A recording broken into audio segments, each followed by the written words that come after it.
Hello guys, আসসালামু আলাইকুম রহমতুল্লাহ। যে যেখান থেকে আমার ভিডিওটা দেখতেছেন সবাইকে জানাই আন্তরিক শুভেচ্ছা অভিনন্দন। ভাই, নিজেকে দামি বানান। যতদিন পর্যন্ত না নিজেকে দামি না বানাতে পারবেন, নিজের মূল্যবান না বানাতে পারবেন, ততদিন পর্যন্ত আপনাকে মানুষ ব্যবহার করবে। পৃথিবীর মাঝে হাজারো মানুষ আছে, আপনার পরিচিত মানুষ, কিন্তু সবাই জানেন কি আপনার সাথে সুবিধা পাওয়ার জন্য পরিচিত কাছের মানুষ। মানুষ শুধু মানুষকে ব্যবহার করে, ইউজ করে। আসলে আমরা নিজের এমনভাবে ব্যবহার করি যাতে আমাদের দেখলে মানুষ তাক লাগায় দেখে, আর আবার দেখি মানুষ টাকাটা যায়। আসলে আমরা আমাদের নিজের প্রতি কোনো খেয়াল নাই। আচ্ছা, নিজের দামি না বানাইয়া আচ্ছা অমূল্যহীন বানানোর কারণে আজকে আমাদের মূল্য নেই। নিজেকে মূল্যবান বানান, নিজের যা কিছু আছে তাই দিয়ে চেষ্টা করুন। আসলে নিজের সস্তা বানায় ফেলাইছি, যা কোনো আজকে মানুষই ব্যবহার করে। এই জন্য বা নিজের কোনো সস্তা বানাবেন না, কোনো দিন অন্যের উপর নির্ভর হবেন না। মানুষের যা কিছু আছে তাই নিয়ে দেখবেন যুদ্ধ করেন, আপনার যা কিছু আছে তাই নিয়ে যুদ্ধ করেন, আপনি দেখবেন ঠিকই সফল হবেন। কিন্তু আমরা কি জানেন, নিজের প্রতি আত্মবিশ্বাস কম।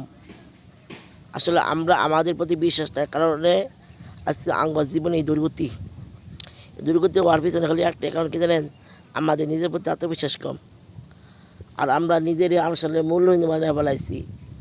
আসলে আমার ভিতরে যেটা প্রতিভা আছে, এই প্রতিভাটা আমি মানুষকে বুঝাতে পারতেছি না। যে প্রতিটা মানুষের ভিতরে একটা প্রতিভা আছে, প্রতিটা মানুষের দাম আছে, প্রতিটা মানুষের একটা মূল্য আছে। আল্লাহ তাআলা মানুষ যেমন বানাইছে, এবং প্রতিটা মানুষের ভিতরে আল্লাহ তাআলা একটা কোয়ালিটি দিয়ে দিছে। আসলে প্রতিটা মানুষের কি ভিন্ন ভিন্ন কোয়ালিটি, ভিন্ন ভিন্ন কাজ।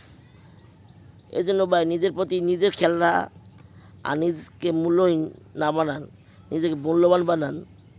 দেখবেন আপনার আশেপাশে যারা আছে তারা শুধু আমাদের চাইয়ে থাকবে।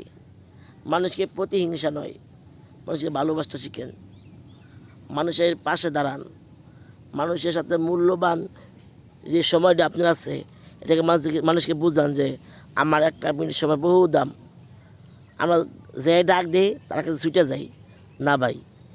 মানুষ ডাক দিলে তার কাছে না যাওয়া, বুঝে যাওয়া আমি তার কাছে যাইতেছি, এটা কি ঠিক না বা ঠিক। কেউ ডাক দিলে লগে লগে যাইয়েন না। আমরা ডাক দেওয়া লগে লগে আমরা হাজির মানুষের কাছে, যার কারণে মানুষ আমাকে সস্তা পাবে। আসলে আমরা কি অতটাই সস্তা জীবন না রে ভাই? আল্লাহ তাআলা আমাদের কাছে সস্তা বানায় নাই। আমাদের ভিতরে কিছু প্রতিভা আছে যা আমরা মানুষের পরিণত করে নাই। যেমন সফল মানুষের সবাই বিচিত্র পড়ে, বিফলের গল্প অন্তে কেউ রাজি না। সফল ব্যক্তির সিরা খেতাও মানুষ শুনতে চায়, কিন্তু একটা বিফল ব্যক্তির একটা কার্যকর কর্মক্ষেত্র তাকে শুনতে চায় না। এটি বাস্তব, পৃথিবীর এমনই।